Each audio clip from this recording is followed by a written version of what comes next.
Hey, ça fait un petit moment que je vous ai pas repris, j'ai terminé 2 livres, mais je vous en parlerai cet après-midi ou demain, je sais pas encore. C'est juste que là je vous reprends parce que j'ai reçu des petites choses sympas. Alors déjà hier, j'ai filmé quelques rushs où je découpe les autocollants puisque du coup je suis bien allée les faire imprimer dans une imprimerie. En plus, vraiment c'est tellement plus rentable parce que souvent sur internet t'as un nombre minimum, genre par exemple sur StickerUp, il faut en imprimer genre minimum 70 je crois, enfin des trucs comme ça en fonction de la taille, ça varie, plus c'est gros, moins il faut en commander, mais moi en général ils sont assez petits quoi. Et du coup, bah en commander 70 à chaque fois, ça me fait 25 € à peu près, juste, pour 70, donc en soi c'est rentable, mais jamais de la vie je vais en vendre autant, sachant que je voulais en imprimer de 3 designs différents, donc ça m'aurait coûté excessivement cher pour du gâchis finalement, donc c'était pas du tout rentable, sachant que du coup j'ai fait ma commande sur Vograce, je sais pas si je vous ai dit, mais voilà, ça m'a fait en tout, j'ai fait plusieurs commandes sur plusieurs sites, j'ai aussi imprimé les marque-pages sur un autre site, et j'en ai eu pour 140 €, donc le but ça va être de rentabiliser tout ça pour ma première collection, on va dire, de création, donc j'espère que ce sera le cas. Vraiment là l'objectif c'est juste de faire en sorte d'avoir rien perdu, juste au moins faire 140, et j'espère que ça va bien se vendre, voilà, mais je vous ferai une vidéo quand je recevrai tout ça évidemment. Donc du coup, j'ai bien découpé tous mes petits autocollants, voilà, donc je suis trop contente, franchement c'était plutôt fun à faire. La petite Yoko, ils sont vraiment de bonne qualité, franchement je suis trop contente. Et du coup, les personnes qui me suivent sur Ko-fi et Patreon, ou Patreon, enfin voilà, vous choisissez votre plateforme, vont recevoir le set de 3 stickers, donc le Fred derrière, Yoko et Roller. Normalement vous les avez mieux vus sur les plans d'avant, mais voilà, il y aura le set de 3 offert, en fait peu importe votre palier. Il y en aura aussi dans les calendriers de l'avant Mieux Shopee, donc ça ils vont bientôt être en ligne d'ailleurs sur la boutique, qui sortent le 13 octobre, donc quand vous voyez ce vlog, en fait c'est littéralement cette semaine je crois, c'est fou. Ok, je viens d'avoir une réalisation, mais c'est ce dimanche je crois qu'on les met en vente. Ils seront au prix de entre 80 et 90 €, donc il y a quand même 17 pet shops dedans et plein d'accessoires, plein de trucs super cool, et il y aura aussi une case papeterie, donc je mettrai des petits stickers, voilà. Et ensuite quand j'aurai reçu toute la collection, vous pourrez, je mettrai en vente soit des lots de 3 et aussi à l'unité tout simplement, voilà, je ferai un peu des deux comme ça au cas où, si, vous choisissez ce qui vous arrange le plus finalement. Et voilà, donc ça c'est trop cool, je suis trop contente d'avoir enfin mes petits stickers, franchement c'était assez long à découper mais c'était plutôt plaisant, j'aime bien, voilà. De toute façon c'est pas demain la veille que je vais avoir une Cricut ou quoi que ce soit, donc Et du coup j'ai reçu un colis de Euphémiu, donc ma collègue de boutique sur Mieux Shopee, et avec des petits trucs sympas, puisqu'en fait il y a pas longtemps on a fait refaire notre carte de visite, mais en fait on envoie tout chez Euphémiu du coup puisque c'est elle qui a le stock, donc moi je vois rien en fait en vrai, genre j'ai l'ancienne carte de visite, je sais plus où je l'ai mise, et donc là on en a fait une nouvelle donc qui a été designée par Lapin Perdu, je vous mettrai le lien dans la description. Normalement elle fait pas trop ce genre de choses, en fait elle l'avait jamais fait, mais on avait trop envie que ce soit elle qui le fasse, et donc voilà, on avait à peu près les idées du design et elle a fait tous les dessins, et là vous avez le petit QR code pour laisser votre avis sur la page Google, mais voilà, les 2 petites mascottes, je suis trop contente, elle est super belle, donc ça c'est trop cool. Et puis ensuite on l'a recommissionné pour des petits stickers d'enveloppe, en fait ça c'est trop cool, c'est voilà les petits stickers qu'on met sur les enveloppes, voilà, donc il y avait un gros rouleau et je savais pas qu'elle m'en avait mis dans le colis, donc j'aime trop parce que du coup je peux vraiment les voir en vrai. Là les couleurs sont bizarres, mais voilà, là vous voyez à peu près les vraies couleurs. Et puis aussi on a fait imprimer des photos, puisqu'en fait sur la boutique on vend des photos, voilà, tous les 15 du mois on rajoute 2 nouvelles photos sur la boutique qui sont au prix de 1,50 € et en fait elles sont toutes dédicacées. Donc là on en a fait imprimer 12 chacune je crois, donc ça va nous faire 1 an de photos. Donc par exemple il y a celle-ci, et donc là j'ai pas encore dédicacé mais je vais écrire, le message varie, parfois c'est juste merci de ton soutien, voilà, des trucs comme ça, assez simple finalement, avec une petite signature. Et voilà, donc il y aura cette photo, je vais toutes vous les montrer comme ça, vous savez à peu près ce qu'il y aura sur l'année. Celle-ci, donc ça c'est juste mes photos, et après Euphémiu elle est sienne, mais du coup elle me les a pas envoyées, logique, là elle me les a envoyées pour que je les signe, et après je vais lui renvoyer parce que c'est elle qui a le stock. Il y aura celle-ci, donc là c'est quelques photos que j'ai prises au Canada. Celle-ci, je crois que je l'ai pris en Italie, celle-là. Celle-là, je l'avais pris en Alsace. Il est sur de la glace, franchement j'aime trop. Et celle-ci elle sera aussi dans le calendrier de l'avant, donc il y en a beaucoup plus. Ensuite celle-là, pareil, c'était en Alsace quand il avait neigé, qu'il avait fait un peu froid. Ensuite j'ai fait imprimer mon fond d'écran de téléphone finalement.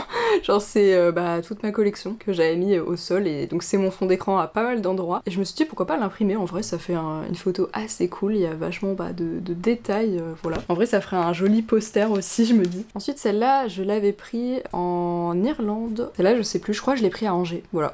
Finalement beaucoup de diversité dans ces photos, j'ai pioché un peu dans mon stock parce que dernièrement j'ai pas forcément pris beaucoup de photos, donc c'était pas très facile. Ah oui, celle-là, je l'ai prise pendant un urbex, d'ailleurs je pense que celle-là va sortir ce mois-ci, puisque ça tombe bien pour le mois d'octobre, ça fait un peu du sang et tout, mais c'était dans un urbex. Celle-ci je l'avais pris au parc Borély à Marseille, je m'en souviens. Et c'est mon fond d'écran d'ordinateur d'ailleurs. J'aime bien cette photo, donc voilà, c'est vrai que je l'avais jamais fait imprimer. Et donc il reste une dernière. Celle-là elle a des bords blancs, je trouvais que ça lui allait bien d'avoir des bords blancs. Et je l'ai pris tout simplement chez mes parents. Voilà, avec des petites fleurs, un peu comme des fleurs de cerisier d'ailleurs. Donc voilà, donc tout ça, je vais les signer. Il y a 4 photos de chaque, sauf celle qui sera dans le calendrier de l'Avent, mais du coup il y en aura quand même que 4 sur la boutique. Et voilà, donc je vais les signer, ça va prendre un petit temps. Et après je me mettrai sur des customs parce qu'il y en a certains que je dois terminer. Et je suis contente aussi parce que j'ai vendu un Adopt et ça c'est trop cool. Et la personne m'a pris aussi le custom avec, donc je dois le sculpter et tout parce qu'il est assez complexe au final. Mais voilà, donc là tout le mois d'octobre en fait c'est Linktober. Je pense pas que j'en ai déjà parlé dans les vlogs, mais du coup c'est Linktober. Donc en gros chaque jour pour ce mois je fais un Adopt. Donc les Adopt c'est des personnages qu'on vend et genre en fait t'achètes le design du personnage, après t'en fais ce que tu veux en fait. Donc voilà, sur Instagram j'en mets en vente un par jour et là on est le 7, donc j'ai pas encore fait le 7ème mais pour l'instant j'en ai fait 6, donc je tiens bon. Je fais les sketchs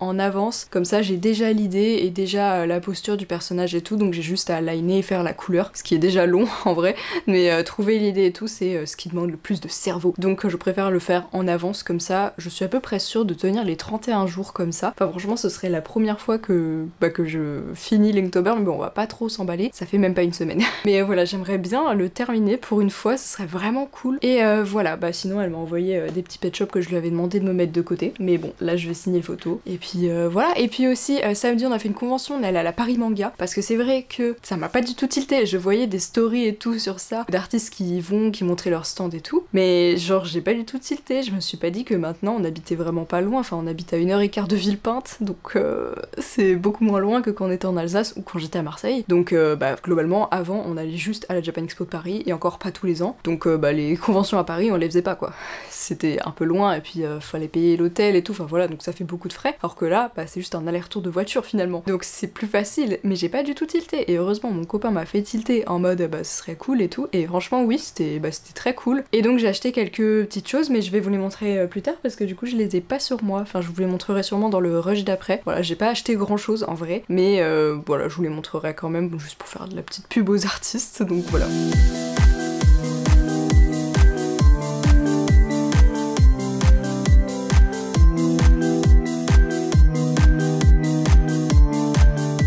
J'ai fini plusieurs livres, donc enfin j'en ai fini 2 en fait, et j'en ai commencé un nouveau. Du coup je vais vous parler déjà de la 9ème maison, puisque c'est celui que j'avais commencé à la fin du dernier vlog, et je l'ai bel et bien fini quelques jours après, avoir terminé la vidéo. Donc on parle bien de la 9ème maison de Lee Bardugo. Voilà, apparemment c'est un tome 1, enfin c'est un tome 1, j'ai vérifié justement, il y a un tome 2, et on va en parler plus tard.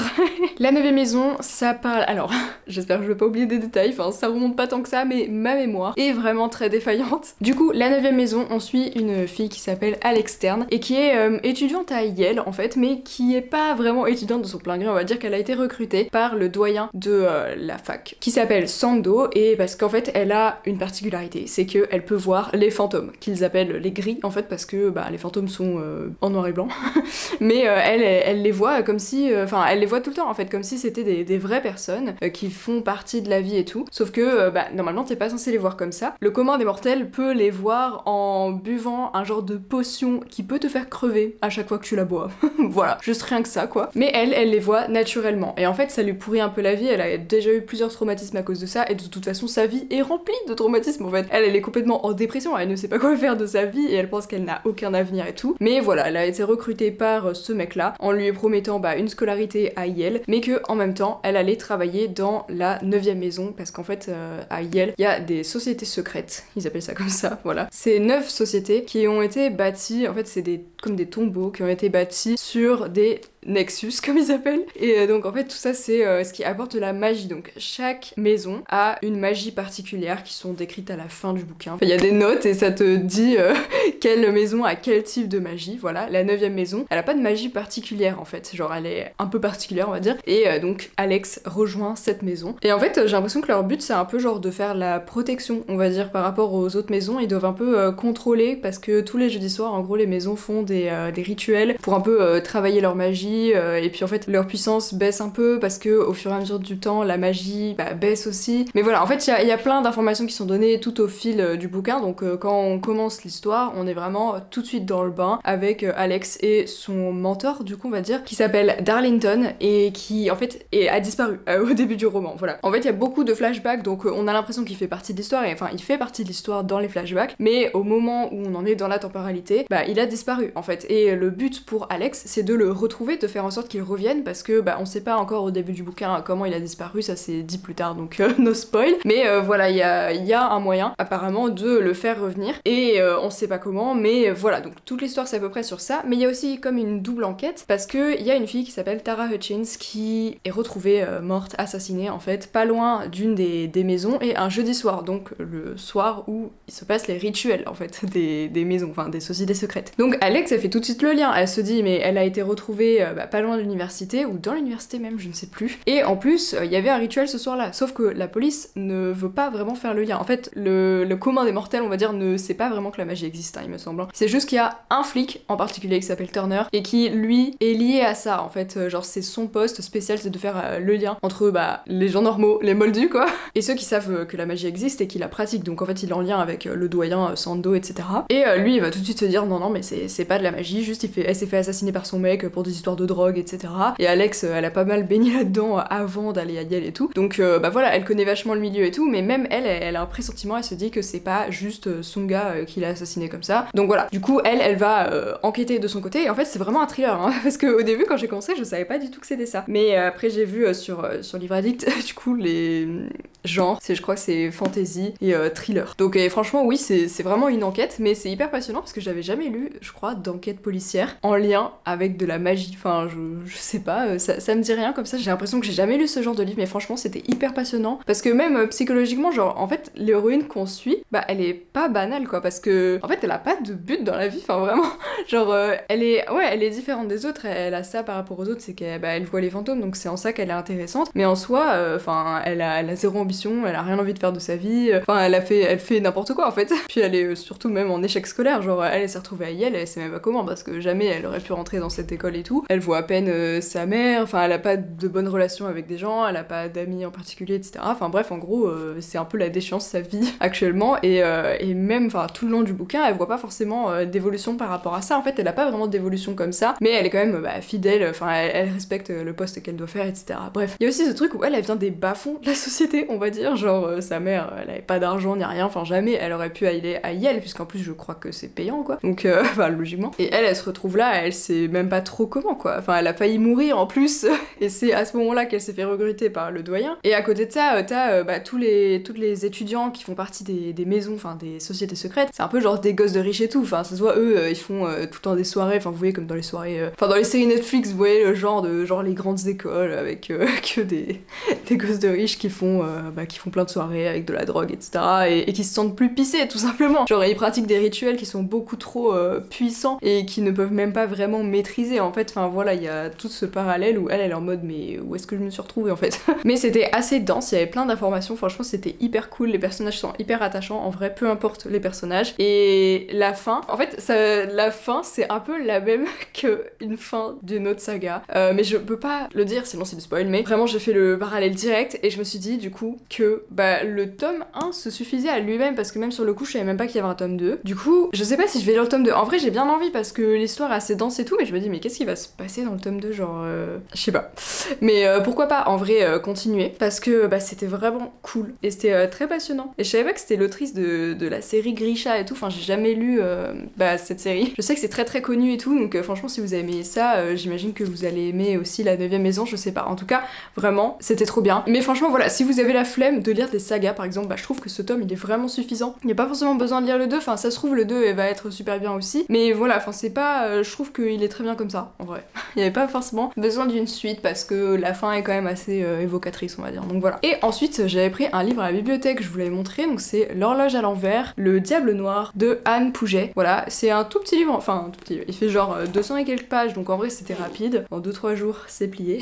Et franchement c'était vraiment cool, mais pareil, là aussi il y a un tome 2. Là le tome 2 peut être intéressant en vrai, en gros ça se passe au XIIIe siècle et on suit un homme juif, et d'ailleurs j'ai appris un truc, c'est que déjà au Moyen-Âge les juifs devaient porter une marque significative significative, genre comme à la Seconde Guerre mondiale, enfin je savais même pas. Mais il y a plein d'infos comme ça dans le bouquin du coup sur le XIIIe siècle où en fait on découvre les débuts de la police scientifique quoi, et de la médecine légale comme c'est écrit dans le dos, parce que bah au XIIIe siècle il y avait rien en fait, les procès ça se faisait en deux-deux, genre si t'avais un gars qui avait mal parlé à un autre gars et que le lendemain ce gars-là se retrouvait mort, et bah c'était la faute du mec qui lui avait mal parlé la veille parce qu'il y avait des témoins qui les avaient vus se disputer. Voilà, c'est globalement l'histoire du truc. C'est n'importe quoi parce que t'as aucune preuve en vrai, c'est pas parce que tu te disputes avec quelqu'un que tu vas le buter le lendemain. Mais ça se passait comme ça parce que bah il y avait pas l'ADN et il y avait juste pas d'enquête et il y avait pas vraiment de recherche à ce sujet. Et donc nous on suit un homme du coup juif qui est condamné à mort, mais à tort du coup, pour je sais plus quelle histoire, je sais plus exactement ce qu'il a fait mais qu'il n'a pas fait. Mais voilà, comme il est juif évidemment, bah il est condamné parce qu'il se posait pas trop de questions, voilà. La mentalité de l'époque, c'est super. Et sauf qu'il est sauvé in extremis du coup par un homme qui s'appelle, enfin que tout le monde appelle le Diable Noir, qui est un homme noir et musulman, donc encore une fois, quant à la majorité chrétienne, là vraiment ces deux personnages là évidemment sont mal vus de tout le monde quoi. Et donc en fait il va le récupérer et le prendre sous son aile un peu en mode esclave, et il va lui faire toutes les tâches un peu ingrates de la maison et tout, mais donc Samuel, le personnage principal, il est assez reconnaissant que cet homme l'ait pris chez lui parce que sinon de toute façon il allait mourir, donc autant faire un peu toutes les tâches ménagères etc, enfin voilà, globalement il doit lui faire à manger et tout. Et en fait le Diable Noir du coup, je sais plus s'il a un prénom, ah oui Gédéon, et ben Gédéon en gros lui demande de analyser les insectes, vraiment ça c'est le début du bouquin, il lui demande d'analyser la vitesse des insectes, des mouches etc. Vraiment Samuel il est en mode mais il me prend pour un con quoi, pourquoi il me demande d'étudier des trucs comme ça. Et en fait Gédéon il a énormément de connaissances en sciences et en fait la marche des insectes, donc d'où l'horloge à l'envers, c'est expliqué dans le bouquin en fait. Et en fait ils vont rencontrer une petite fille qui cherche sa sœur, que ça fait plusieurs jours qu'elle est pas rentrée à la maison, et on se doute un peu, mais bon voilà, ils vont tomber sur un cadavre, et là Gédéon il va être en mode non mais, enfin en fait ça l'intéresse, mais il a pas envie de se mêler du truc parce que il peut vite se faire accuser à tort et être condamné à mort, comme Samuel au final, donc il est en mode franchement mêle-toi tes affaires et tout, mais en même temps ça l'intéresse parce que lui c'est un homme de science, donc il étudie tout ça, et Samuel d'ailleurs a beaucoup de préjugés sur lui au début, il est en mode non mais qu'est-ce qu'il cache, parce que Gédéon lui dit non mais tu peux pas, il y a 3 pièces qui te sont interdites, donc la grange et je sais plus quoi, et Samuel va être en mode mais qu'est-ce qu'il cache, genre c'est trop chelou quoi, il va avoir plein de préjugés sur lui et tout, alors que lui-même subit les préjugés du reste de la population finalement. Bref, je vais pas étendre le résumé plus longtemps que ça, mais en gros on va suivre principalement ces 3 personnages, donc Samuel, Gédéon, et la fille, je sais plus comment elle s'appelle, mais la petite fille du coup, en fait ça va être vraiment un trio de choc quoi. Et ça parle vraiment voilà de médecine légale, du développement de la science à ce moment-là, qui était quasiment à zéro finalement dans ce sujet-là en tout cas, et voir comment ça se passait à l'époque, les procès etc. Franchement c'était cool, c'était court mais cool, et à la fin il y a des petites notes historiques aussi, parce que c'est des personnages qui ont vraiment existé en fait. Donc voilà, et il y a un tome 2, et franchement j'aimerais bien le lire. Après comme je l'ai pris à la bibliothèque, j'aimerais bien trouver le 2 à la bibliothèque, mais je pense qu'ils l'ont pas, parce que ça je crois que c'était un peu dans leur nouveauté, donc je vois pas pourquoi la nouveauté serait le tome 1 et qu'ils aient déjà le tome 2, ce serait bizarre. Mais voilà, franchement je le conseille parce que ça se lit tout seul, c'est très facile à lire hein. En vrai je pense que c'est de la jeunesse, enfin je sais pas, mais genre il y a pas vraiment de figure de style ou je sais pas quoi, c'est assez simple au final l'écriture, mais franchement c'était très passionnant, genre je pensais pas que ça allait me passionner autant, parce qu'au final ouais ça parle de plein de trucs, et c'est vrai qu'on se posait pas, enfin moi je me posais pas trop la question genre comment ils faisaient à l'époque et tout pour ouais quand tu trouvais un cadavre, rien en fait. Ils faisaient absolument rien, en plus c'était interdiction de pratiquer l'autopsie etc, donc voilà, bref plein de trucs comme ça, et voilà j'en avais jamais entendu parler, donc pourquoi pas. Et voilà, c'est tout. Ensuite j'ai commencé du coup La Maison au milieu de la mer céruléenne, je pense que tout le monde connaît ce livre parce que ça fait des années que plusieurs personnes en parlent, c'est de T.J. Klune. Donc là il est dans la chambre, donc j'avoue j'ai un peu la flemme d'aller le chercher. Mais j'ai vraiment lu genre 50 pages et franchement ça se lit tout seul, c'est trop bien. On est dans un univers où il y a des personnes qui ont des pouvoirs et on suit un homme au tout début qui se rend... Je sais pas, on dirait que c'est un orphelinat. Après j'ai pas toutes les infos, c'est un peu compliqué avec seulement 50 pages, mais c'est des enfants qui ont des pouvoirs et qui ont du mal à les contrôler, et lui on dirait qu'il est là pour un peu vérifier que ça se passe bien. Et sur le coup on dirait qu'il adore son job et tout, mais en fait pas du tout. Enfin il a un peu un job de bureau, ça le fait trop chier, et sa patronne est horrible et lui fait extrêmement peur, mais il est convoqué dans le grand bureau quoi, je sais plus exactement comment ça s'appelle parce que c'est toujours des noms un peu compliqués avec beaucoup d'initiales, mais il est convoqué un peu avec les grands patrons on dirait, et il ne sait absolument pas pourquoi, et sa patronne est en mode mais qu'est-ce que t'as fait encore et tout, alors que lui ça fait longtemps qu'il est dans la boîte, mais il y a jamais eu aucune reconnaissance ni rien quoi, et puis en plus il vit tout seul avec son chat et tout, et voilà, il vit pas très bien sa vie, là, genre la quarantaine, et il est un peu en mode je suis peut-être passé à côté de quelque chose. Et en plus c'est un roman LGBT puisque lui il est gay et il a pas de partenaire ni rien. Et il y a sa vieille voisine qui essaye tout le temps de lui refourguer son petit-fils ou je sais pas qui. Bref, vraiment c'est... il kiffe pas trop sa vie quoi. Donc voilà, j'en suis vraiment là, je sais pas du tout pourquoi il est convoqué ni rien. Donc en vrai j'ai assez hâte de continuer. Mais c'est vrai qu'avec Linktober et tout, je lis un peu moins là parce que du coup je fais un adopt par jour. Là on est le jour 9 et j'ai tenu pour l'instant les 8 jours donc yes. En vrai je pense que je suis bien partie pour tenir les 31 jours mais on va pas s'avancer. Mais c'est vrai que faire les sketchs à l'avance parce que du coup je trouve l'idée de l'adopt et je fais le sketch à l'avance, donc je regarde les thèmes à l'avance au lieu de faire vraiment tout le jour même. Si je faisais ça ce serait impossible parce que créer un personnage par jour c'est chaud. Et en soi c'est quand même ce que je fais mais en décalé on va se dire, et comme ça le jour même j'ai juste à faire le line, la couleur qui prend du temps quand même, et puis finaliser le truc et le poster partout. Voilà, ça aussi c'est long de poster sur plein de réseaux, mais voilà, si vous voulez voir ça c'est sur mon compte dessin que je vous mets ici, et il y en a beaucoup qui sont toujours dispo, en vrai j'en ai vendu que 2, donc n'hésitez pas à aller checker. Surtout que je fonctionne par le principe de juste faire une offre, donc en vrai peu importe l'offre que vous ferez, si c'est au moins 2-3 euros, je pense que j'accepterai tout simplement. Là j'en ai vendu un à 8 euros, donc voilà, dans ces eaux là ça me va parce qu'en fait c'est un peu mes premiers adopts, donc ça me dérange pas, et puis même comme j'en fais un par jour, voilà. Mais il y en a certains, quand je les aime beaucoup, je les mets un peu plus cher, logique en vrai, parce que je pense qu'ils peuvent plus plaire aussi, donc. Parce que c'est aussi une question d'animaux en vrai, les gens aiment surtout les chats et les chiens, ou alors des animaux mignons, mais voilà, quand ça tourne sur d'autres animaux, je sais pas, des animaux sauvages ou quoi, en fonction si c'est pas des félins ou des canidés, voilà, je sais que c'est des personnages qui plaisent moins, genre j'avais fait une tortue par exemple, et pour moi elle ne sera jamais adoptée, parce que c'est une tortue quoi, je sais pas, les gens sont pas trop passionnés par ce genre d'animaux, et en vrai c'est dommage parce que du coup on voit toujours un peu le même genre d'animaux dans les furies et tout, souvent voilà les félins et les canidés, ça va pas souvent plus loin que ça, c'est dommage. Mais bon. Et puis c'est aussi beaucoup les mêmes races de chiens et les mêmes races de chats. Donc voilà, ce serait cool s'il y avait un peu plus de diversité. Voilà, je pose ça là.